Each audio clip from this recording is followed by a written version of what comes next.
Oi, gente! Voltamos aqui mais uma vez com as nossas videoaulas, né, dando sequência aí à nossa tentativa de minimizar os nossos problemas com a pandemia do coronavírus, que é do conhecimento de todos.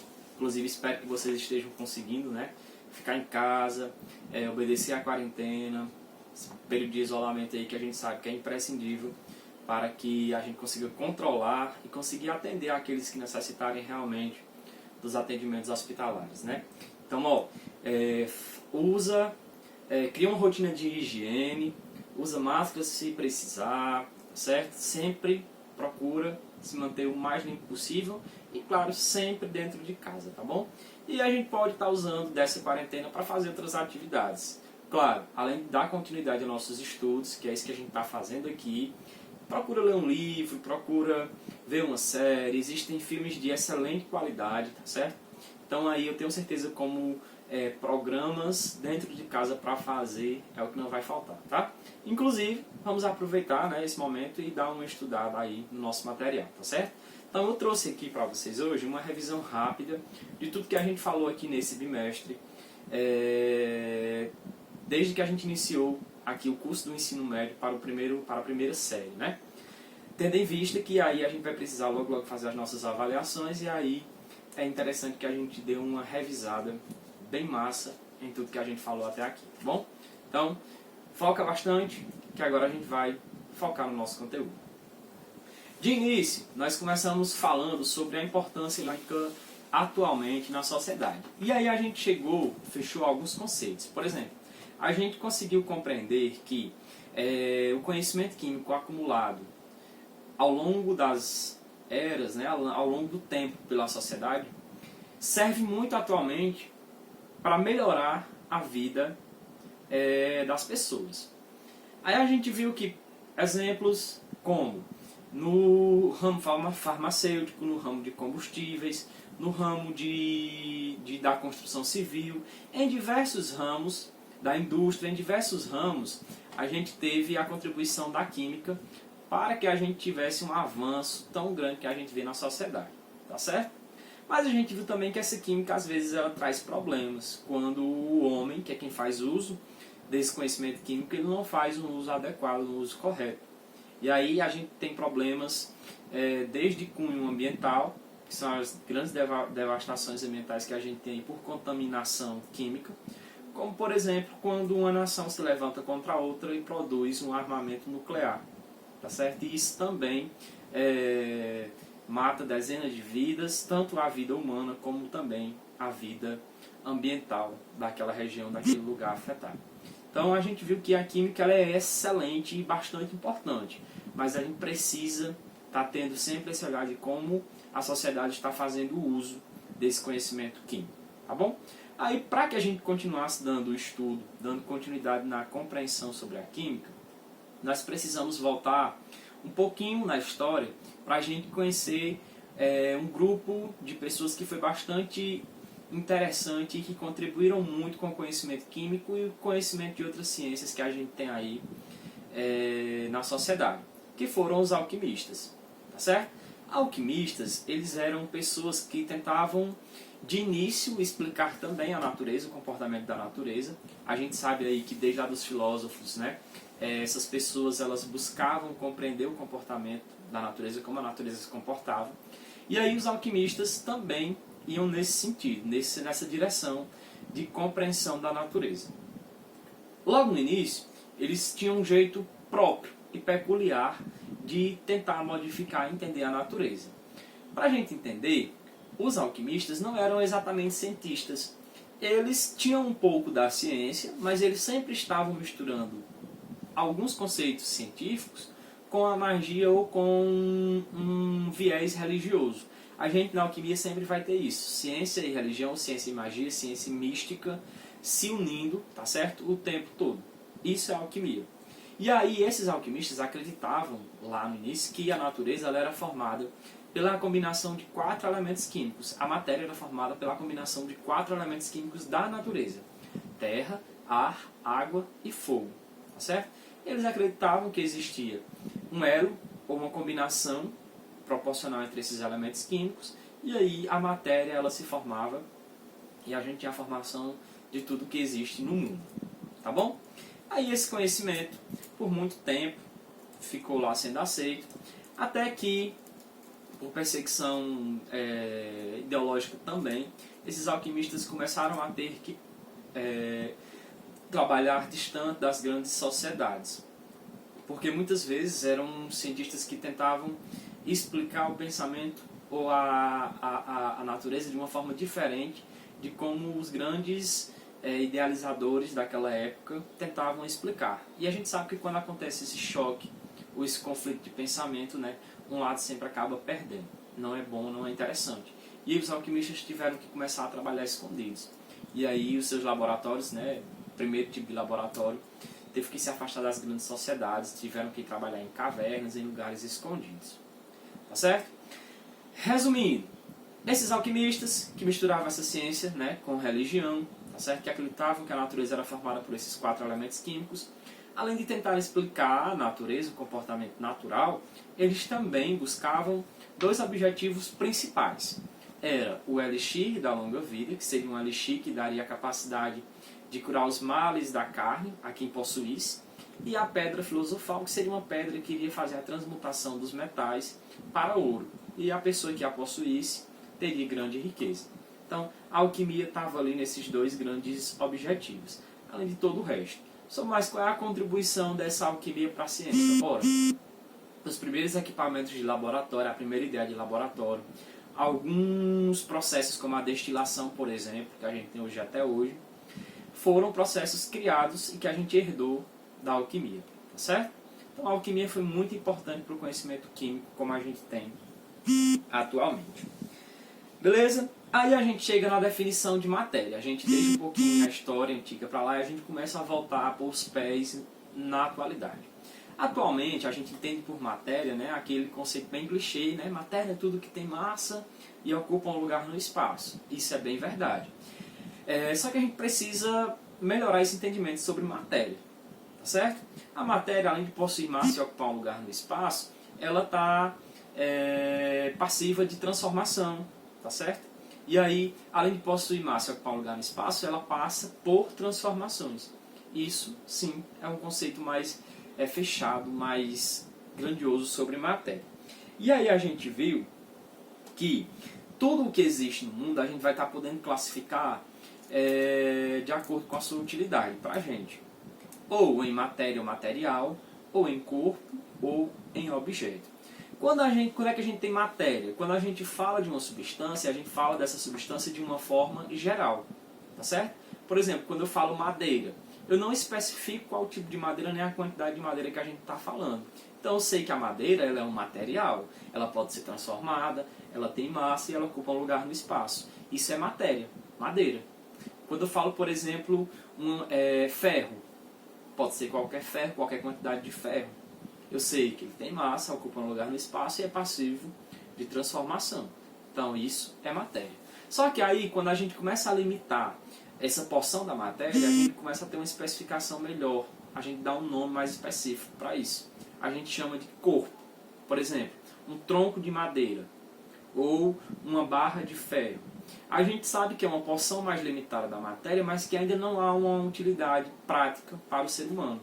Agora, se eu pego esse tronco de madeira e faço desse tronco de madeira uma cadeira, ele passa a ser um objeto. Se eu pego dessa barra de aço e faço, por exemplo, uma churrasqueira, passa a ser um objeto, passa a ter uma utilidade para o ser humano. Então a gente pode estar classificando, né, as substâncias e os materiais dessas 3 formas, enquanto matéria, enquanto corpo e enquanto objeto. A gente falou também sobre as mudanças de estado que a matéria pode sofrer, tá certo? Essa matéria, ela pode passar por mudanças de estado de agregação. Aí eu lembrei para vocês, eu mostrei um gráfico, inclusive a gente vai estar vendo aqui uma imagem, que esteja aqui em cima, que falou, ou que eu mostrei para vocês, né, que a gente viu, que a matéria, a depender do estado físico em que ela esteja, a gente vai ter um nível de agregação, um nível de agitação das moléculas, que é a menor parte da matéria que ainda vai manter as propriedades daquele material. A gente tem a matéria ou material no estado sólido, nós vamos ter as moléculas extremamente agrupadas, juntas, tá certo?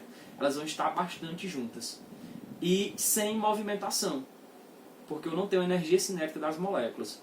Já quando o material passa para o estado líquido, aquelas moléculas começam a se agitar um pouco mais, tá certo? E aí eu tenho um pouco mais de distanciamento entre as moléculas. Já quando o material está no estado gasoso, essas moléculas estão com alta energia cinética, ou seja, com alto movimento, e a distância entre essas moléculas é muito maior, tá bom? Então, os estados físicos, ou sobre os estados físicos, a gente consegue fazer essas observações. Aí a gente viu também que a gente consegue transformar de um estado físico para outro. Ou colocando calor, porque quando você coloca calor você agita as moléculas, ou retirando temperatura, retirando calor. Por exemplo, se o material está no estado sólido e eu quero passar para o estado líquido, um exemplo bem claro, a água na forma de gelo, eu quero passar para o estado líquido, eu aqueço. Porque quando eu coloco energia lá, as moléculas vão se agitar, elas vão se afastar e o material passa para o estado líquido. E ainda se eu quiser essa água líquida passar para o estado de vapor, eu coloco numa fonte de calor para ferver. Porque mais agitação ainda eu vou estar colocando naquelas moléculas. Mais distante elas vão ficar uma da outra e aí aquele material passa para o estado de vapor, para o estado gasoso. Certo? Então, a gente tem as transformações físicas, aqui na figura também está o nome de cada transformação física, e a gente tem aí também uma representação do que acontece com as moléculas em cada parte dessa. A gente ainda pode falar sobre a forma e o volume, de cada estado físico desse. Por exemplo, no estado sólido, como é a forma da água? É uma forma fixa ou uma forma que varia? Vejamos bem, se eu tiver o gelo, aquela forma do gelo, eu vou conseguir moldar aquela forma? Eu coloquei o gelo num recipiente quadrado para congelar, congelou a água. Eu consigo moldar aquela forma? Não, não consigo. Então, no estado físico sólido, os materiais vão ter forma fixa. E o volume? O volume aumenta ou diminui? Também não. O volume também é fixo. Percebam que eu não consigo mudar nem a forma e nem o volume da minha substância. É fixo. Já no estado líquido, eu consigo moldar a forma? Consigo. Se eu tiver a água numa jarra redonda e colocar essa água numa jarra quadrada, a água ela vai procurar preencher todos os espaços daquela minha jarra. Porque as moléculas estão mais distantes e eu consigo... Elas conseguem se moldar, se adaptar, se adequar àquele espaço e preencher aquele espaço. Então, a forma aí, ela é variável. E o volume? O volume não, o volume se mantém constante, tá bom? Então, no estado líquido, eu consigo variar a forma, mas não consigo variar o volume. E no estado gasoso, professor? No estado gasoso, gente, acontece algo interessante. Porque tanto a forma como o volume são variados, tá certo? Por quê, professor? A forma. O gás, ele também, igual acontece com a água líquida, o gás ele vai procurar se adequar ao ambiente que ele está preso. Se ele estiver preso num balão redondo, uma bexiga, ele vai ocupar a forma do balão. Se eu estourar esse balão e ele passar a ocupar uma sala, um quarto, um ambiente, ele vai procurar também se dispersar naquele ambiente, o gás. Então a forma do gás, ou do estado físico gasoso, vai variar, é variável. E o volume? O volume também é ocupado. Eu posso pegar um gás que ocupa uma sala dessa toda e começar a botar uma pressão nessas moléculas de forma que eu consiga diminuir esse volume, até eu reprimir essas moléculas e elas se juntarem e ocuparem um volume menor. Então percebam, no estado sólido, a forma e o volume são fixos. No estado líquido, a forma é fixa e o volume é variável. E no estado gasoso, forma e volume são variáveis. Tá certo? Então eu acho que com isso a gente encerra essa primeira parte aí sobre as propriedades e as transformações que acontecem na matéria. A gente falou também, gente, sobre densidade. Lembra disso? Densidade está relacionada ou relaciona-se diretamente com massa e volume. Ou seja, com o peso da minha substância e o volume que ela ocupa, tá certo? Então a relaçãozinha, uma forma que a gente vai usar, que eu também devo estar colocando aqui em cima, que a gente vai usar para calcular a densidade. Relação entre massa e volume. E aí a gente pode falar um pouco sobre isso. Ó. Quanto maior a massa, maior a densidade. Veja um exemplo. Ó. Ferro, que é bastante pesado. Por que o ferro ele é mais denso que a água, por exemplo? Se eu colocar o ferro na água, o ferro vai afundar. Por que ele é mais denso que a água? Lembrando sempre que quem é mais denso, afunda. Um exemplo aí, se a gente tivesse uma caixa d'água, não é um aquário. Então, por que o ferro ele afunda? Porque o ferro ele é teoricamente mais pesado, ou seja, ele ocupa um volume menor, tá certo? Eu tenho mais matéria, uma quantidade maior de matéria, de massa, num espaço menor. Por isso ele é mais denso. Então, quanto maior a massa, maior a densidade. Já o volume, ela é inversamente proporcional à densidade. Porque quanto maior o volume, menor a densidade. Quanto mais volume ocupa a substância, menor é a densidade. Olha o exemplo do isopor, por exemplo. O isopor boia na água, porque o isopor ele ocupa um volume muito grande e pesa pouco. Então, quanto maior o volume, menor a densidade. Então, sempre aprende isso, tá? Maior massa, maior densidade. Maior volume, menor densidade. E sempre para calcular a densidade, a gente faz massa sobre volume. Tá bom?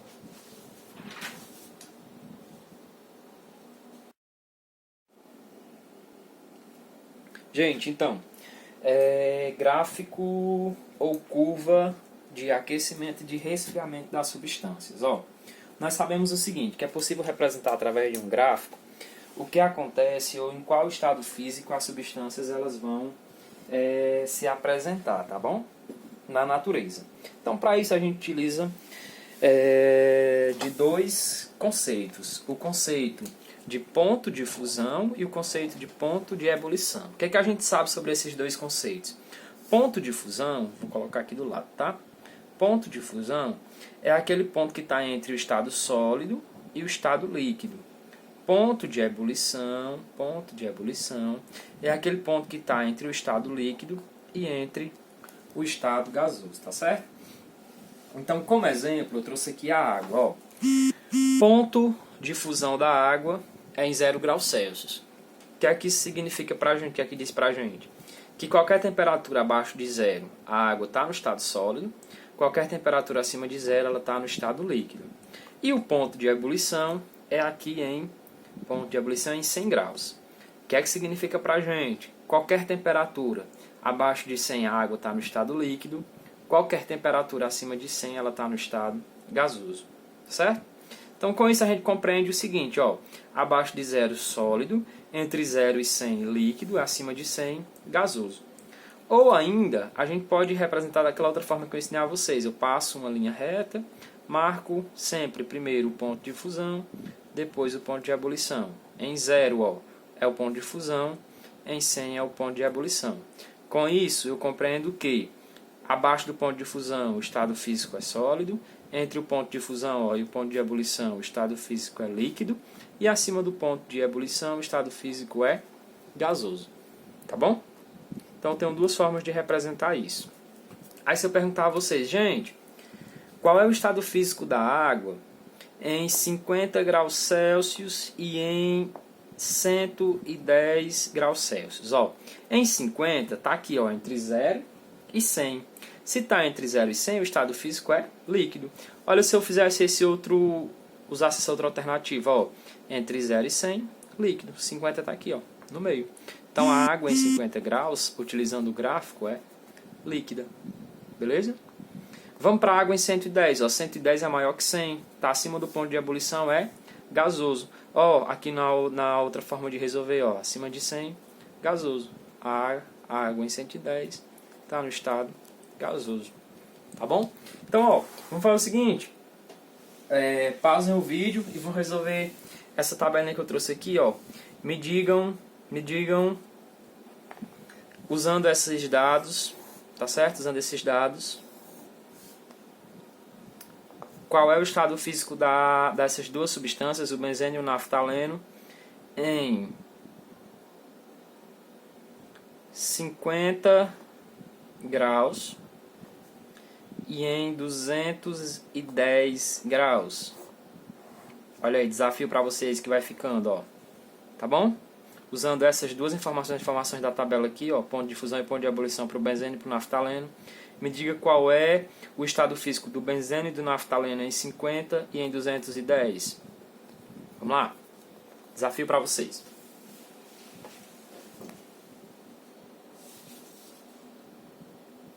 Então, gente, é isso. Com essa parte aí dos gráficos de aquecimento, eu acho que a gente encerra o nosso conteúdo. Espero que vocês tenham relembrado bastante disso, tudo que a gente falou, tá? Um grande abraço, um grande beijo, estuda muito, tá? E é isso. Até as nossas avaliações. Tchau, tchau.